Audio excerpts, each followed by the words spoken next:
Finally, a character with some common sense, because I just got done watching episode 2 of Sanda, and a core plotline of this week's episode is Amaya knows who Sanda is. They were the one peeking through the window after the science lab explosion, so they capture Fuyurama and Sanda and try and get them to kiss, which is a really uncomfortable situation to be put in, because while yes, Sanda is technically 14 and, like, as a person, in reality, when he's in his Santa Claus form, he looks, thinks, and acts like an adult. So for him to be kissing Fuyurama would be weird. And while Fuyurama says it's okay and literally throws herself at Sanda, Sanda stands on business, something that a lot of other anime wouldn't have the courtesy to do. And that gives me faith that this show is going to handle any complex subject matter that is thrown at it with the grace that I would want out of a show. Because again, it's so common for anime to make excuses for why this is okay, and this show explains those excuses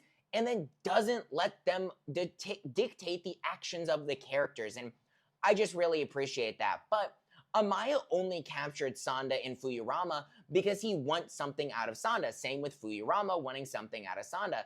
Amaya wants Sanda to help his family, because we know in the earlier setup of this episode that there's only about 50,000 kids left, and these kids are lifted up on pedestals, but the rest of society is pretty poor. There isn't a lot going. It seems to be a declining birth rate and terrible economy have led to a dystopian future that now the adults are lifting kids up on pedestals because there's so few left, which is also, we get to meet the headmaster of this school.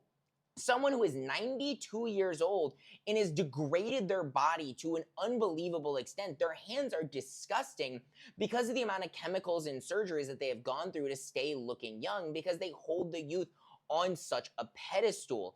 I'm so excited to find out what led to this situation and why Santa is so looked down upon. Is it that they give the kids a sense of hope?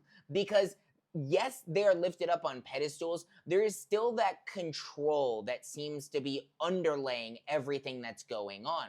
We see the Santa Hunter at the end of this episode clearly implying that this is a serious problem that they do not look down on.